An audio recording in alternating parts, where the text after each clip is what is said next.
కిందటి సంవత్సరం ఈ ఊళ్ళో 730 మంది శిశువులు పుట్టగా ఈ సంవత్సరం కేవలం 100 మంది పిల్లలు మాత్రమే పుట్టడం మా డిపార్ట్మెంట్ చరిత్రలోనే ఆహా అపూర్వమైన విషయం. ఇంతటి ఘనకార్యం సాధించిన శ్రీమతి అరుంధతికి సన్మానం చేసి ఈ రజిత ప్రాతనం ఈ ప్రాతరజితను ఈ వెండికి నేను బహూకరించి. ఆపండి, ఆవిడికి సన్మానం చేయడానికి వీలేదు. ఎవరు మీరు? మేము భార్యా బాధ్యతలం సార్. అరుంధతమ్మా, అరుంధతమ్మా. Silence, silence. ఏమిటంటారు వాళ్ళు? అబ్బే, వాళ్ళ అరుపులేం పట్టించుకోకండి సార్. 10 మంది వర్ధిల్లాలి అంటే 100 మంది నశించాలి అంటారు. అది మామూలేగా సార్. నా బహుమతి నాకు తొందరగా ఇచ్చేయండి సార్, వర్జం వచ్చేస్తుంది. నేను ఇవ్వను. ప్లీజ్ ఇవ్వండి సార్. అమ్మో, నేను ఇవ్వను. ఇదేదో గందరగోళంగా ఉంది. అరుంధతమ్మా, వాట్ వాట్? మాకు మా పెళ్ళాలకి తగులు పెట్టేసి మా కాపురాలను కైమా కింద కొట్టేసిందండి. అందుకే మాకు పిల్లలు కూడా పుట్టలేదండి. నిరోధుల విరోధి అరుంధతమ్మ, అరుంధతమ్మ, అరుంధతమ్మ, అరుంధతమ్మ. Mrs Arundhati, you are dismissed. ఆపండి, ఆపండి. అయ్యా, ఇది మీకే న్యాయంగా ఉందా? ఎందుకిలా నా కడుపు కొడుతున్నారు? మనం చేస్తున్న ఆపరేషన్లకి అందరూ రావటం లేదనే కదా కొత్తగా ఈ ఎడబాటు పద్ధతిని కనిపెట్టాను. సగానికి సగం జనాభాని కూడా తగ్గించాను. ఇదా నేను చేసిన తప్పు? అయ్యా, మీ అందరికీ కోటి దండాలు. మీ ఇష్టం వచ్చినట్టు మీరందరూ బతకండి. కౌరవులాగే ఇంటికి 100 మందిని కనండి. నాదేం పోయింది? నేను మా ఆయన దగ్గరికి పోయి 1000 మందిని కంటాను. ఈ ఊరి మీద పగ తెచ్చుకుంటాను. Good bye.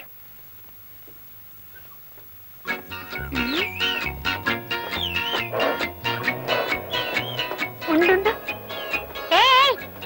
ఆగు.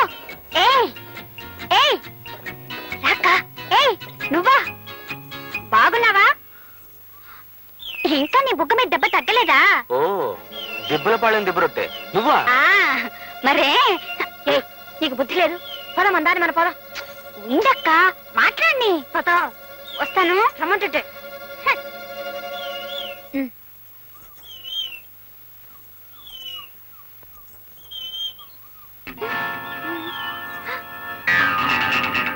మమ్మల్ని వెతుకుంటూ పట్నం వచ్చారా? కబరంపుంటే బండి పంపేవాళ్ళంగా. మర్యాదగా వెళ్ళిపోండి. మా భర్తలు మా వెనకాలే వస్తున్నారు. వాళ్ళు రాయొచ్చు కొడితే రాజమండ్రిలో పడిపోగలరు. జాగ్రత్త. అలాగా?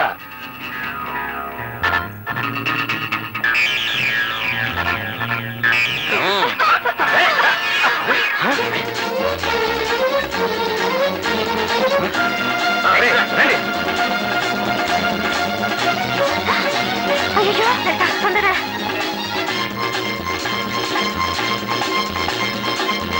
అక్క, బిందులు ఇవి పట్టుకొని నా సామిరంగా. ఇది మన ఊరు కాదు, దెబ్బలాటొద్దు. పోరా పోరా.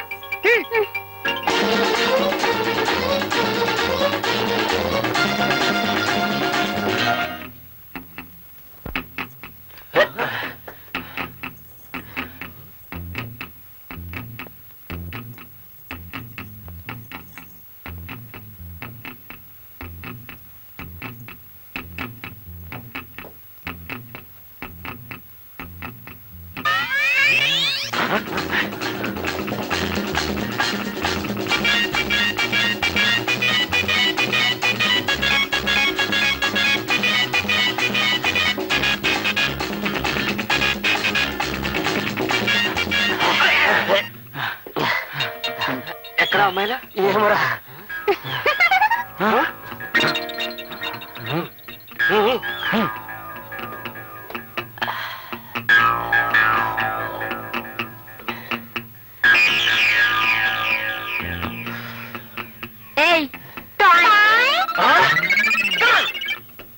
కనుకనే చెప్పొచ్చేదేంటంటే సోదరులారా, ఈనాడు దేశంలో దూద్ ధర పెరిగిపోయిందని చీరల ధర పెంచేశారు, నూనె ధర పెరిగిపోయిందని హోటల్లో దోశల ధర పెంచేశారు. కానీ నూనె, దూది ఈ రెండు వాడుతున్న మన మాలిస్టోళ్ల రేట్లు మాత్రం బ్రిటిష్ చోడి కాలంలో ఎక్కడున్నాయో ఇప్పుడు అక్కడే ఉండిపోయాయి. ఇప్పుడు మనం రేటు పెంచేస్తే మన బేరాలు తగ్గిపోతాయేమో గురువా. అక్కడే నువ్వు దెబ్బతినేస్తున్నావు సోదరా. రైలు ఛార్జీలు పెరిగినంత మాత్రాన జనం రైలు ఎక్కడం మానేస్తున్నారా? కొబ్బరికాయలకి రేటు పెరిగినంత మాత్రాన జనం గాని దేవుడు కొబ్బరికాయలు కొట్టడం మానేస్తున్నారా? రేట్లు పెరగగానే ప్రజానీకం గుండెలు బాధేసుకోవడం మామూలే. ఒక నెల పోయేటప్పటికి అదే రేట్లతో అడ్జస్ట్మెంట్ అయిపోవడం మామూలే. పైగా ఇప్పుడు పరిస్థితులు మారిపోయాయి. ఒకప్పుడు బాగా ఒళ్ళు కొవ్వెక్కినోడు బాగా స్థితిపరుడు మాలిష్ చేయించుకునేవాడు. కానీ ఇప్పుడు ఈ గవర్నమెంట్ ఇంటి పన్ను, ఆస్తి పన్ను, నీటి పన్ను, ఈ పన్ను, ఆ పన్ను అని చెప్పి ప్రజల పళ్ళు రాలగొట్టేస్తుంటే ప్రతి ఓటలకై ఈటెక్కిపోయి అందరూ మాలిష్ చేయించేసుకుంటున్నారు. కనుక శభాష్! ఏ పార్టీకి అయితే ఆడ లేడీస్ సపోర్ట్ ఉంటుందో ఆ పార్టీ ఒక ఊపు ఊపేసిందన్నమాట. ఈ ఏడా కొత్తగా ఇద్దరు ఆడ లేడీస్ మన యూనియన్ లో జాయినింగ్ అయ్యారు అంటే నా నాయకత్వం మీద నాకు వల్లమాలిన నమ్మకం పెరిగిపోతుంది. అంటే చెప్పండి, కొత్తగా వచ్చిన ఆడ లేడీస్ కి, ఆడ లేడీస్ కి మనం జై కొట్టకూడదే. మాలిష్ మహాజన్లారా, ఈ ఏళ్ళ రోజున తంతాం అంటే తప్ప ఎవడో మన మాట వినడం. మన రేట్లు పెరగాలి అంటే మనం విప్లవం తీసుకురావాలా, రైళ్లు బస్సులు ఆపేయాలా, దుకాణాలు ముయించేయాలా. అంటే చెప్పండి సోదరులారా, విప్లవం విప్లవం. Stop it, stop those slogans.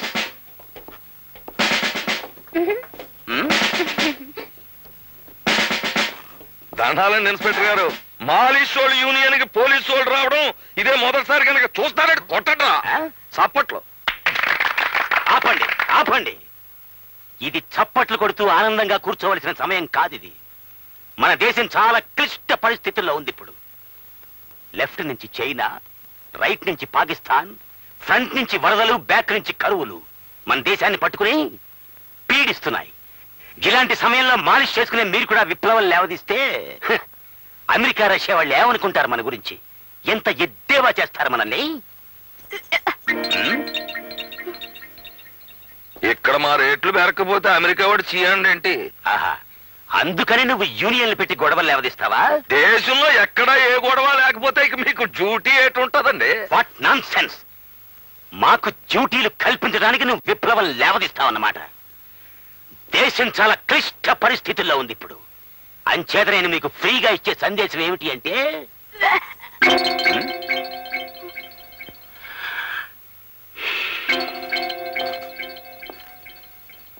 ఏవమ్మా, నేను సందేశం అనగానే నువ్వు యాక్ యాక్మంటున్నావు. అంత దరిద్రంగా ఉంటుందా నా సందేశం? Be careful. దేశంలోని క్లిష్ట పరిస్థితిని తొలగించడానికి నేను అతి ఘోరంగా ఆలోచించి తీసుకున్న నిర్ణయం ఏమిటి అంటే, మిమ్మల్ని అందరినీ ఏ మాత్రం మొహమాటం లేకుండా అరెస్ట్ చేస్తున్నాను. ఏ రూల్ ప్రకారం అరెస్ట్ చేస్తారండి? పోలీస్ స్టేషన్కి వెళ్ళి పుస్తకం చూసి చెప్తాను. ముందు నువ్వు వెనక్కు. సరే, అలా కానివ్వండి. సోదరులారా, అరెస్ట్ అవడానికి ఎవరు భయపడకండి. సంతోషంగా అరెస్ట్ అయిపోదాం. ప్రపంచంలో ఏ లీడరు పాపులారిటీలోకి వచ్చినా, ఏ పార్టీ చక్రం తిప్పినా ముందు ఈ పోలీసు వాళ్ళతోనే ఆ లైఫ్ స్టార్టింగ్ అయ్యింది అని మనం చేస్తున్నాం. దేశం క్లిష్ట పరిస్థితుల్లో ఉంది గనక మనందరినీ మేపలేక రేపుడికే మన నొగ్గేస్తారు అని మనం చేస్తున్నాం. షటప్.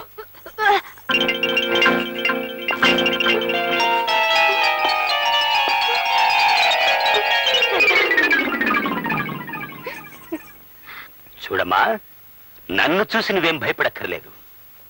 నువ్వు గర్భవతి అయ్యావని చెప్పి మన లేడీ డాక్టర్ గారు సర్టిఫై చేశారు.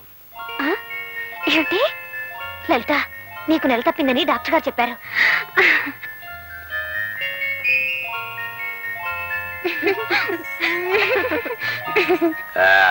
మీ ఉపన్యాసం ముగించాక ఇతర వివరాలు తీసుకునేందుకు మా నర్సును పంపుతాను. Thank you, thank you. చూడండి, దేశం చాలా క్లిష్ట పరిస్థితుల్లో ఉంది ఇప్పుడు. ఇలాంటి విషమ పరిస్థితుల్లో నువ్వు గర్భవతి అయ్యావు. ఈ విషయం మనకి అప్పిచ్చి సాయం చేసే అమెరికా, రష్యా వాళ్ళకి తెలిస్తే ఏమనుకుంటారు? మా లలితకు తొలికాను పండి. ఐసీ అయితే కాస్త పర్వాలేదు. అమెరికా, రష్యాలు తొలికాన్పుగా అంతగా బాధపడవు. బిడ్డని కనే ముందు ఒక్క విషయం గుర్తుంచుకోమ్మా. బస్సులు తగలబెడతాం, రైళ్లు తగలబెడతాం, పోలీసుల మీద రాళ్లు విసురుతామనే తిరుగుబాటుదారుల్ని మాత్రం నువ్వు కనద్దు. యూనియన్లు అని అలర చేసే వాళ్ళు అసలే కనద్దు. కాబోయే మాతృమూర్తిగా నీకు తోడుగా ఉన్న అమ్మాయిని వదిలేస్తున్నాను. వస్తాను. చూడమ్మా, నీకు మగబిడ్డ పుడితే ఇన్స్పెక్టర్ని చెయ్యి, ఆడపిల్ల పుడితే ఇన్స్పెక్టర్కి ఇచ్చి పెళ్లి చెయ్యి. అలాగే సార్. ఎందుకంటే దేశం చాలా క్లిష్ట పరిస్థితుల్లో ఉందిగా.